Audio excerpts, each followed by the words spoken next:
Afternoon everyone and welcome to St George's Park for today's England squad announcement for the UEFA Women's Euro 2022. Very pleased to be joined by Sarina Wiegman. The conference is in two parts. The first section is on today's squad announcement and a second section, embargoed until 10:30 this evening, will act as a preview for tomorrow's game with Belgium. We'll begin focused on the squad announcement, obviously, and we will kick off with Anton at Sky Sports. Nice to see you. Good to see you. Look, first off, the headline figure is no Steph Houghton. Why have you decided not to pick Steph for the Euros? Yeah, that was a hard decision, but I think she's just not ready to compete. I think we set a plan in place with her and for her, and we did everything. She did everything what she could do, and we supported her as good as possible. She came into training. She's in a very good place, but just not ready to compete, I think. It's just a matter of time, and we don't have that time. How difficult decision was it then? Yeah, really hard.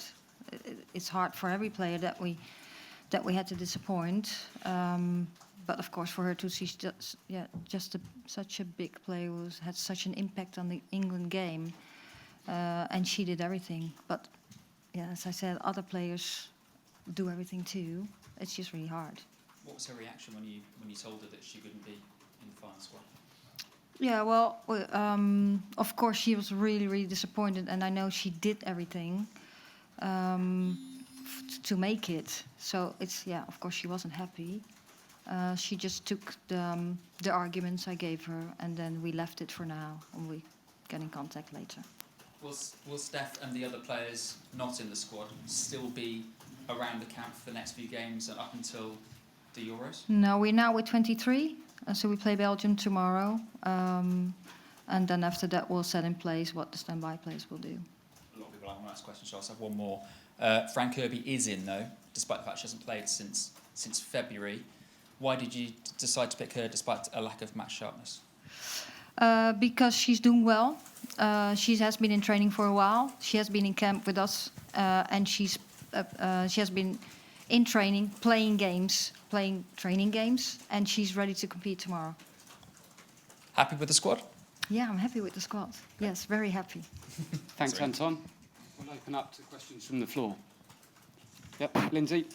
Just wondered, Sarina, Phil Neville took a player, Ellie Roebuck, as part to have the experience in France for the World Cup. Are you tempted, or were you tempted to have a player going along that wasn't part of the 23, but just to be there for the experience? No, well, we picked 23, and I think within the squad we have now, we have experienced players, we have young players, players for whom it's the first tournament. So I think within this team, we have the balance in that. So I decided to be with 23. Thanks, Lindsay. Emma? Hi, Sarina. Hi. Obviously, Chloe Kelly's been selected. She has just come back from that serious knee injury. So how much are you looking forward to seeing what she can do at this Euros? Yeah, she came in for the first time, so we start working with her. She built up at the club. She did well, and now in the training session, she's growing and growing, getting used to the style of play, which is not really a lot different than it is at Man City. She's excited. We are excited, and yes, well, we have 3 friendly games, and hopefully we can see a little more. Thanks, Emma. We'll go to Molly. Hi, Sarina. How much has this camp influenced your thinking? Because I suppose coming into this, there were a few players that had injuries. I think Jill, Steph and Fran. So how much has that changed from the 23 that you've kind of picked today to maybe what you thought at the start of this camp? Yeah, well, we have the bigger picture. So we had the whole season. Then we have these camps. Some players came in differently. They're actually in different positions or from different situations. So we evaluate all the time. So we have every training, and then we go take the next step, and then over time we get the picture. So yeah, and then but we use all the training sessions. Are we on the right place? What do we see now? We talk to players. Do they improve? Can they take what we really want from them? Are they in a good place? So continuously we're evaluating and then taking the next step. And I think there's 9 players that are going to be playing in their first major tournament. We know it's going to be a big one. There's going to be a lot of interest and pressure and everything like that. How do you think the balance is between the more experienced players and the younger players in this squad? Yeah, I think the balance is good. You need some experienced players that can share, but it's also about quality. And I think we picked a team with lots of quality, with experience, but also some unexperienced players. But also that we can, if we need to change things in the game, during the game, I think we have opportunities to do so. So I do think we're in good place. Thanks, Molly. We'll go to Simon. Hi, Sarina. Hi. With Steph, how difficult was it to not let emotion or sentiment come into your thinking in terms of picking her or not picking her? I think I just answered that question, but you want to hear it another time? I will answer it again. It's hard, but you have to have. Well, first of all, you have respect for each other, and you have an open conversation, and you have to have an honest conversation.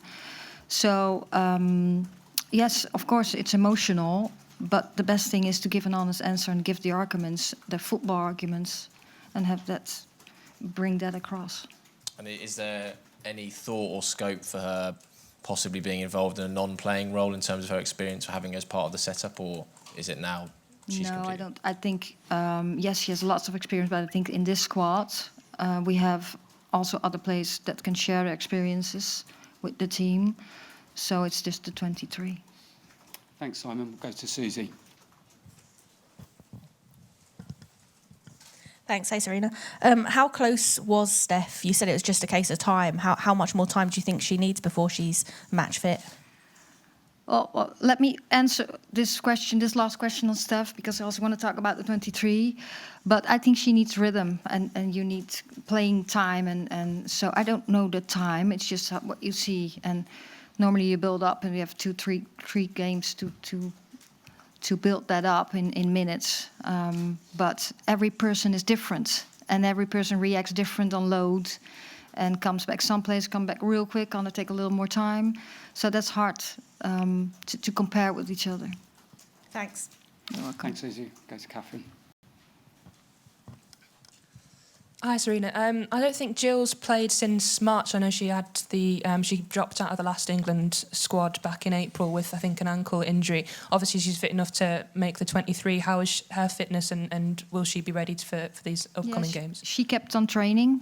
So when some players had some time off, she kept on training in rehab, and she's in a good place now. It wasn't some knee trouble, but she's in a good place now. She's training all the time, and she's ready to compete.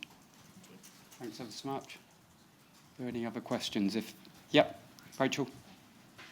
Hi, Sarina. You spoke since you joined about how important your plan and your routine was all the way up until the Euros, because you didn't have a lot of time. How happy are you with how the journey has progressed? And you're only 3 weeks out now. How happy are you with where the team is now? Yeah, so far we were able to do the things we want to do. So what we're trying to do with the technical staff is to develop our style of play. And like in possession, out of possession, transition moments. And what we wanted to do, we did so far. And so now we have still a couple of camps to go and some games to go. And with the evaluation of the games, we'll continue. But we also have some things that we really want to do before we start the 6th of July. So I think, what we want to do, we're in a pretty good place. Thank you. Yep. We'll just go across there, please. There are fairly obvious recent examples with England teams of games that were seen as preparatory games for a tournament, giving a manager a hard time because of poor results. Where's your line between results and just getting miles in the legs in the warm-up games before the tournament? Are you interested in the results, or is it purely about what you see on the pitch in terms of build-up play with and without the ball? Yeah, I think it's a combination. Of course, we go into games to win. We want to win every game.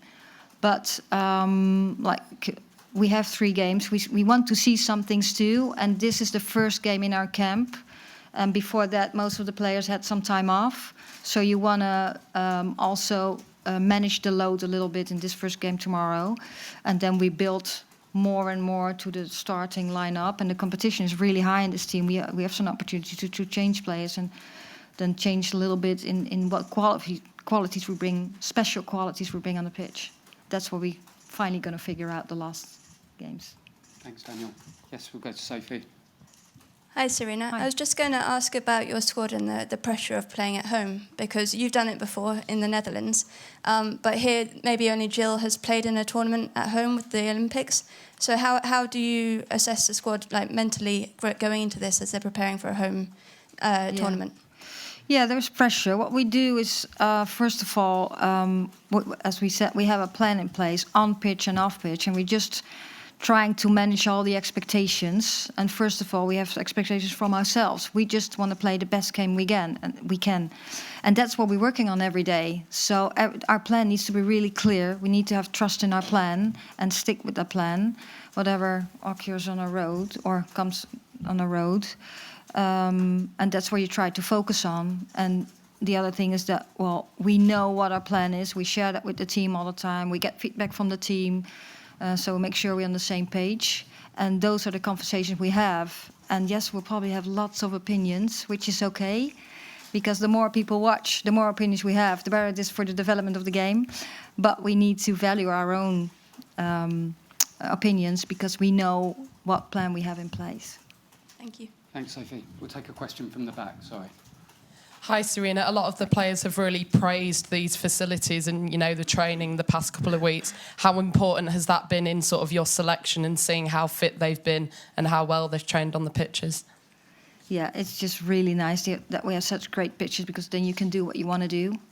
And yeah, well, we have all the facilities here, so that helps the preparation. The better the facilities, only might be only 1 or 2% to do the things you want to do. But that can make a difference. So it's really enjoyable. We don't take things for granted. It's all set in place. And obviously Jill Scott's been mentioned. It will be her 4th Euros. How important has she been in helping the younger players come through? Yeah, well, first of all, she performs on the pitch. That's the first thing she needs to do. You need to perform and show, and she brings something in our game. But as a person, yeah, she's such a bright person. She always looks relaxed. She makes people smile, and that you know. Then sometimes, you know, you have to be serious when we're on. We have to be focused, but it's also good to relax, and she can help in that too, and she can share all her experience she has, and she's a social smart human being too. So yes, that brings that in the team too. Thank you, Sarina. Thank you. We'll move on to a matchday -1 section. We've been talking about football, but obviously you had a special guest at St George's Park today in Prince William. How was that? Yeah, that was fun. And that was nice. He was really interested. He knew a lot about us. He has visited the team before. And yeah, it was just very nice to have him and to share some things, what we're doing, why we're doing it, what preparation for the Euros, but we also talked a little bit about the World Cup. So yeah, that was nice. What did you think of his football skills? Well, I didn't wear the right shoes. It was the shoes, Yes, was it? it was the the shoes. shoes. Okay, Yeah. fair enough. Yeah. That's very nice of you. Yeah.